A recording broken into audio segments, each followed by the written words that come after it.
Bom dia, Alain. Bom dia, André. Bom dia a todos. Foi, acho que, uma atuação bem melhor, né? Especialmente no segundo tempo, né?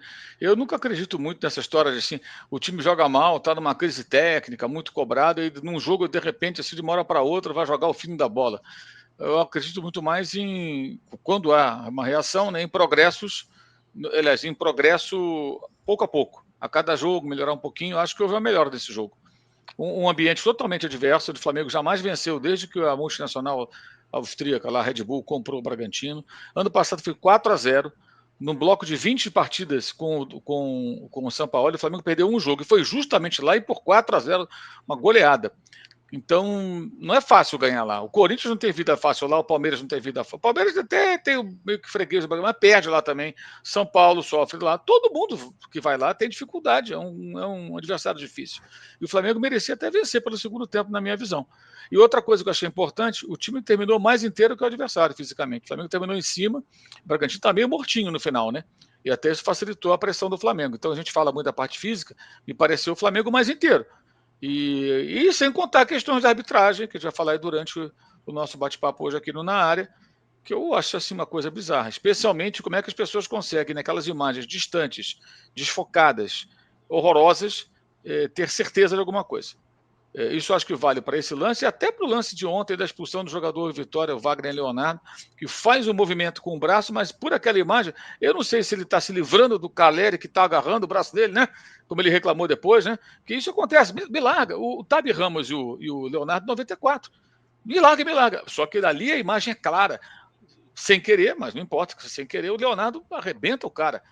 Mas não era o que ele queria me larga, pô, quero jogar. E o caso do De La Cruz, para que diabo o De La Cruz vai fazer falta? Boa reposição do Rossi, bola no Pedro. Opa, vai sobrar para mim, vou nele. O que o Pedro Leonardo pensa? Vou apostar a corrida com esse maluco aqui, vou perder. Então ele tenta fazer meio que uma obstrução ali, atrapalhar a corrida do Uruguai. O Uruguai só quer correr, aí ele cai. Agora, pela imagem, como é que você consegue ter certeza que houve falta? Você pode até acreditar que houve falta, você pode até achar que houve falta, mas não dá para você falar assim, não, é indiscutível. E se não é indiscutível, o VAR não tem que entrar. E o pior, no sábado, primeiro, o árbitro de campo não marca nada. Marca nada, que eu falo, não marca a falta do jogador do Flamengo. Ele marca a falta do Lucas Cândido e dá o cartão correto, vermelho, porque o Vila Cruz ia para a cara do gol. Ia ficar cara a cara com o Cleiton Neuer. Aí, quando vai para a conversa do VAR, o árbitro de vídeo fala, não tem falta, vamos ver se tem impedimento, né? Aí uma voz que deve ser do árbitro de vídeo auxiliar, não tem uma falta ali, ele só precisou de uma frase e já convenceu o árbitro de vídeo. Tem a falta. Se fosse uma imagem claríssima, o cara não percebeu e o outro, não, peraí, vamos ver direito isso aqui, amigo. Como assim falta? Aí não, foi uma falta. Então, tivemos um fato novo. Normalmente o árbitro de vídeo convence de campo de algo. Dessa vez, um outro cara, que deve ser o árbitro de vídeo auxiliar, convence o árbitro de vídeo de algo que ele, e ele convence o de campo, entendeu? Então, assim, é um bando de pessoas participando e o árbitro vira quase um fantoche, com tanta gente dando pitaco. E ali era um lance capital, gente. Como é que foi o jogo de São Paulo antes com o Vitória? Ficou mais fácil por quê? Ficou com um jogador a mais desde o começo. O Flamengo ia ficar um bom tempo com um homem a mais. Mas o Flamengo não soube aproveitar. Não significa, amigo, que todo jogo que o Flamengo tiver um homem a mais, ele não vai saber aproveitar, né? Até o fim dos tempos, o Flamengo não vai saber jogar com um homem a mais, não. Um dia vai saber jogar. Já aconteceu. Em duas ocasiões aí recentes que o time não soube aproveitar. Especialmente o jogo lá do Milionários, né? Que sofreu o empate, inclusive. Mas não quer dizer que sempre vai ser assim. Então, achei que sábado houve muita coisa errada ali. A arbitragem foi péssima, mas o time do Flamengo acho que jogou melhor. E eu acho que se melhorar, vai ser assim, pouco a pouco. Não vai ser uma... E tem questões do Tite que a gente pode discutir aí durante o nosso bate-papo. Acho que o Tite tem que se ajudar também, né? Ele tem que se ajudar. Ele tem que tirar dos jogadores o que eles têm de melhor. E o Tite ele continua como na seleção brasileira. Ele fazia isso na seleção. O jogador tem que se encaixar na forma do seu sistema de jogo. O grande treinador, na minha visão, é o cara que aproveita o potencial dos jogadores e amplia e adapta uma coisa a outra. O sistema ao jogador, o jogador ao sistema, e aí todo mundo sai ganhando. Isso aqui é uma camisa de força. Você vai jogar assim, mas eu não consigo jogar assim. Mas de uma maneira um pouco diferente, professor. Eu jogo pra cacete, cara. Então, né, vamos botar o cara. Não, ele. O caso do Bruno Henrique, acho que é o mais marcante de todos eles, mas tem mais coisas aí. Então, acho que eu achei satisfatório no sábado. Não acho que tem motivo para. Eu vi gente depois, que vergonha. Vergonha do quê, amigo? Tomou de 4-0 no Lombo ano passado, quase ganhou o jogo dessa vez, desfalcado, é vergonha. Então, assim, se o Flamengo não ganhar de 5-0, tudo é vergonha. Aí não dá, né? Aí é Flamengo-mimi, né? Flamengo-mimi não dá para levar a sério. As pessoas esquecem que tem um adversário muitas vezes, né? Também. E falar nisso, antes de dar bom dia para o André, tem uma enquete no ar, galera. Vota aí. Matias Vinha e Léo Ortiz merecem uma sequência no time titular do Flamengo? Letra A, sim, ambos merecem. Letra B, apenas Léo Ortiz. Letra C, apenas Vinha. Ou letra D, não. Nesse momento, eles são reservas. Vota aí para a gente saber o que vocês estão achando aí do Matias Vinha e do Léo Ortiz. Deixa eu só dar bom dia para o Brioche, que está aqui. Mandou um superchat aqui. Obrigado, tá, Brioche? Para o Joésio Alves, que também se tornou membro aqui do canal. Mandar só um abraço rapidinho, André, antes de te dar bom dia para a galera do Clube de Vantagem, porque como eu entrei nisso aí aqui, eu perdi algumas mensagens. O Vitor Fernando Guimarães, bom dia, Alain e bancada. Valeu, Vitor, abraço, irmão. O João Alfredo Vasconcelos, bom dia, amigos da bancada e do chat. Flamengo jogou mal contra o Bragantino, mas melhor desde a partida contra o Palmeiras. Merecia vencer. Vida que segue, amanhã é decisão contra o Palestino e precisa mostrar no futebol melhor. É decisão. Está aqui a opinião dele também. Grande André Rocha, bom dia, meu amigo, bem-vindo.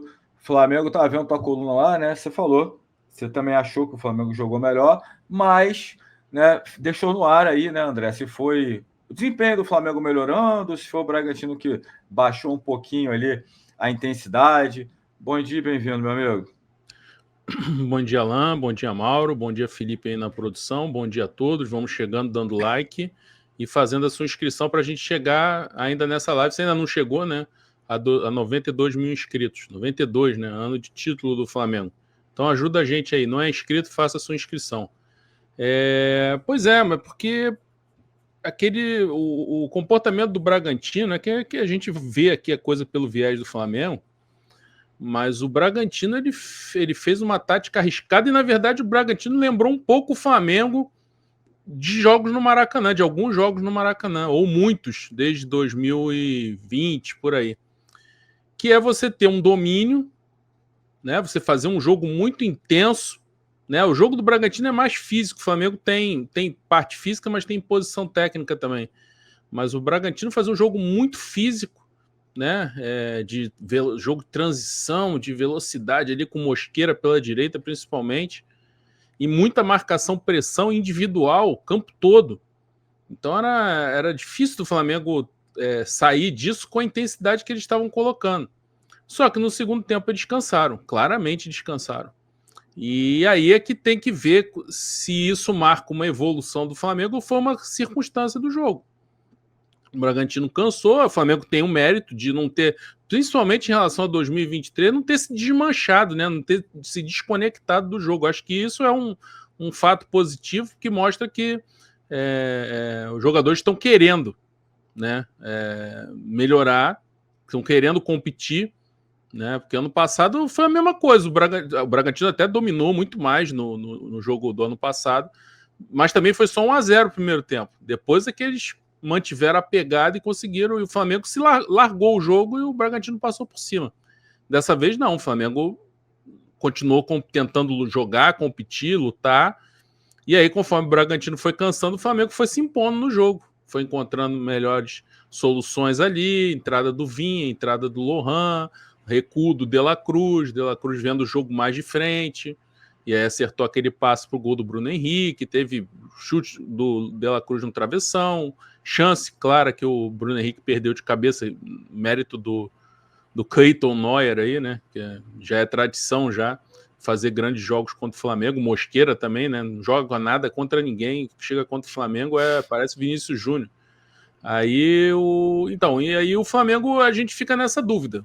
O que aconteceu de fato? O Flamengo cresceu ou foi muito em função do desgaste do Bragantino? Ou um pouquinho das duas coisas? A gente vai ver a evolução disso já no próximo jogo, né? Tava curiosidade para saber como é que seria com a volta do Arrascaeta, o que o Tite faria, mas aí o Arrascaeta novamente com questões físicas aí dificultando o desempenho dele. Bastou ter uma sequência mais pesada de jogos, né? O Arrascaeta foi o craque do estadual, jogando uma vez por semana. Agora, com jogos a cada 3, 4 dias, ele já está, né, lembrando muito o Arrascaeta de 2023, o que é uma lástima para o Flamengo, né?